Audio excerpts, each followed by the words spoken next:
Bendera merah dikibarkan di atas Masjid Jamkaran Iran. Bendera dipasang pada tiang di kubah masjid dan dikibarkan petugas berseragam sambil memegang foto Khamenei. Di Iran, bendera merah secara luas dianggap sebagai simbol balas dendam dan dikibarkan selama periode konflik meningkat. Media pemerintah Iran melaporkan kematian pemimpin tertinggi Ali Khamenei pada hari Minggu. Teheran menyatakan 40 hari masa berkabung nasional dan 7 hari libur umum saat negara bersiap untuk upacara pemakaman. Amerika Serikat dan Israel melancarkan serangan gabungan sejak hari Sabtu. Sebagai balasan, Korps Garda Revolusi Iran juga melancarkan serangan rudal dan pesawat tak berawak yang meluas terhadap Israel. Ya Allah!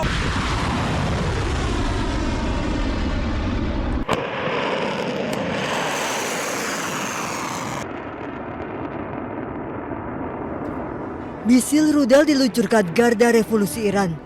Rudal-rudal lepas landas melesat dengan target fasilitas militer Amerika dan Israel. Garda Revolusi Iran mengumumkan telah melancarkan serangan rudal dan drone skala besar termasuk ke pangkalan Amerika di Uni Emirat Arab, Bahrain, Qatar, Irak, dan Kuwait. Serangan roket Iran juga menyasar jalan raya di Yerusalem mengakibatkan 6 orang terluka. Polisi Israel dan ambulans mendatangi lokasi ledakan untuk mengevakuasi korban luka ke rumah sakit.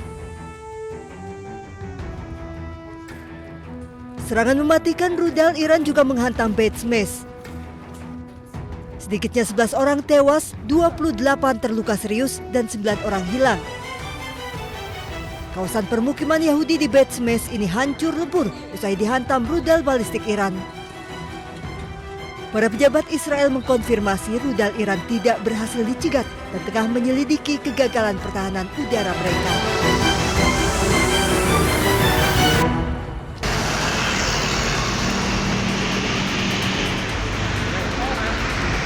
Berdasarkan data sistem komputerisasi pengelolaan umroh dan haji khusus, sebanyak 58.873 jemaah umroh Indonesia masih berada di Arab Saudi. Sebagian di antaranya merupakan warga Kabupaten Purwakarta.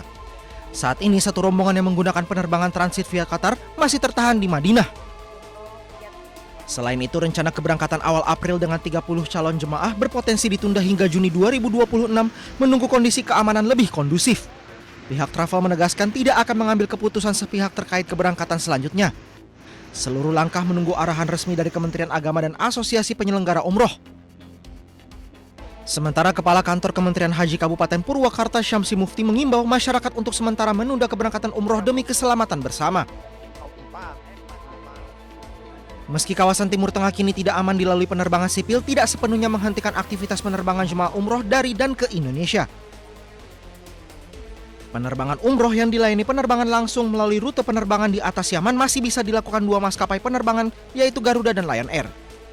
Ketua Umum Aliansi Pengusaha Haramain Seluruh Indonesia Amaluddin Wahab berharap calon jemaah umroh bisa bersabar jika ingin menjadwalkan ulang perjalanan umroh karena saat ini masih dilakukan koordinasi dengan pihak Kementerian Haji di Indonesia dan Arab Saudi pasca konflik perang di kawasan Timur Tengah. Pemerintah mencermati perkembangan situasi keamanan di kawasan Timur Tengah yang semakin dinamis dan tidak menentu dengan mempertimbangkan aspek keselamatan dan perlindungan. Tim Liputan iNews melaporkan.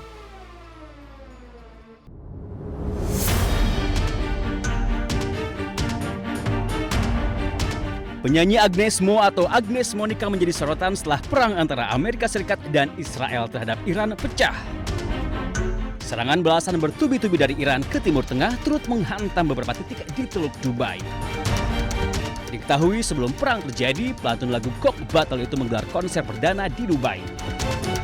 Setelah perang meletus, Agnes Mo sempat dikabarkan terjebak dan tidak bisa keluar dari Dubai.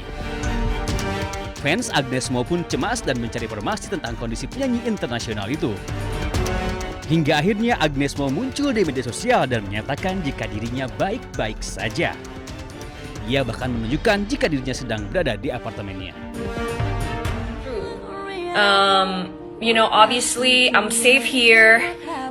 Jangan percaya sama headline yang bilang bahwa I'm trapped while sheltering myself. No, I'm fine. Like I'm in my apartment right now. I need to open this.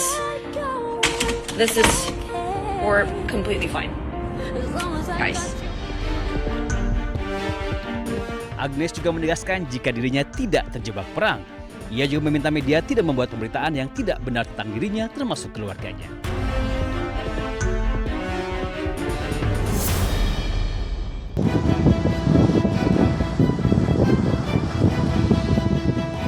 Situasi yang semakin memanas membuat raksasa minyak asal Arab Saudi, Saudi Aramco, sempat menutup fasilitas kilang minyak keras Tanura miliknya.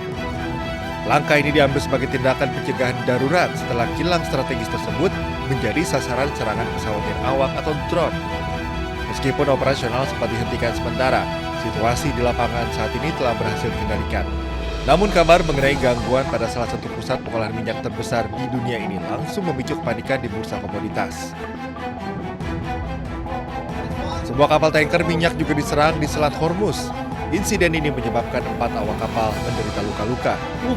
Kapal tanker minyak yang mengibarkan bendera Republik Palau menjadi sasaran serangan sekitar 5 mil laut di utara Pelabuhan Kasab, Provinsi Nusa Dam.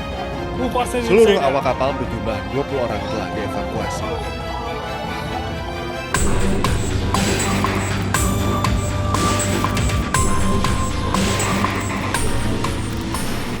Iran menutup Selat Hormuz sebagai bentuk balas dendam atas serangan Amerika Serikat dan Israel.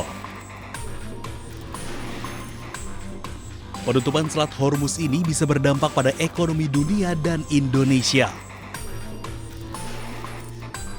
Dampak penutupan Selat Hormuz pada ekonomi global adalah kenaikan BBM.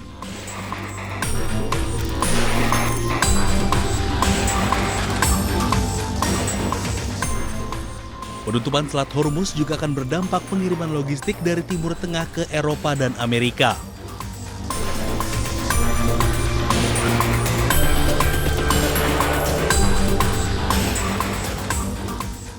Adapun dampak ke Indonesia bisa berdampak kenaikan harga energi, termasuk kenaikan harga BBM.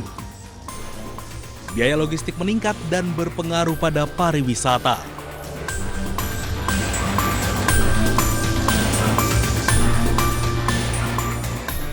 Jika konflik ini berkepanjangan, bukan tidak mungkin harga minyak akan naik, bahkan pasokan akan berhenti. Sebab sebagian besar ekspor minyak dari negara-negara besar regional harus melewati Selat Hormuz. Di antaranya ekspor minyak dari Arab Saudi, Irak, Uni Emirat Arab, Qatar, Iran, dan Kuwait.